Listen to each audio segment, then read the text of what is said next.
করতে পারে না। এই সরকার, এই প্রশাসন ব্যর্থতার পরিচয় দিয়েছে। টাউন হল, নতুন নবাব, বিভিন্ন জায়গায় কর্মসূচি পালন করেছে। আমাদের ভাইরা আছেন, আপনারা একটু লক্ষ্য করেন, আমরা এখান থেকে বটতলা থেকে চৌমাথা হয়ে নতুন নবাব ইনশাল্লাহ এই স্লোগান।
দীর্ঘ 1 মাস হয়ে গেল হাদি হত্যার বিচারের দৃশ্যমান কোনো কার্যক্রম আমরা দেখতে পাই নাই। বিচারহীনতার সংস্কৃতি এদেশে চেপে বসেছে। আমরা এই বিচারহীনতার সংস্কৃতিকে ধ্বংস করতে চাই। হাদি হত্যার বিচারের দাবিতে বরিশাল ছাত্র জনতা ইতিপূর্বে অনেক প্রোগ্রাম করছে, বরিশালে অনেক দাবি জানাইছে।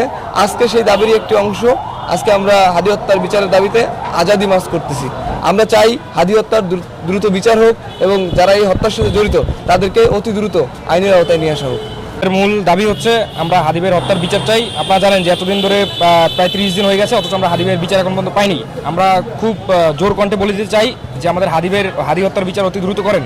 এর আগে আপনারা নির্বাচন করার কোনো করেন না, পায়তারা করেন না, আপনারা খুব দ্রুত হাদি হত্যার বিচারটা আমাদের করেন। বিচার চাওয়ার জন্য রাজপথে আছি, রাজপথে থাকবো। আমরা ছাত্র জনতা এখানেই অবস্থান করবো যতদিন পর্যন্ত না হাদি হত্যার কোনো বিচার হয়। মাস হয়ে গেছে, আমাদের হাদি ভাইয়ের হত্যার কোনো বিচার এখন পর্যন্ত আমরা পাই নাই। শুটার ফয়সাল এখন পর্যন্ত আমরা পাইনি, তার কোনো বিচার এখন পর্যন্ত করা হয় নাই।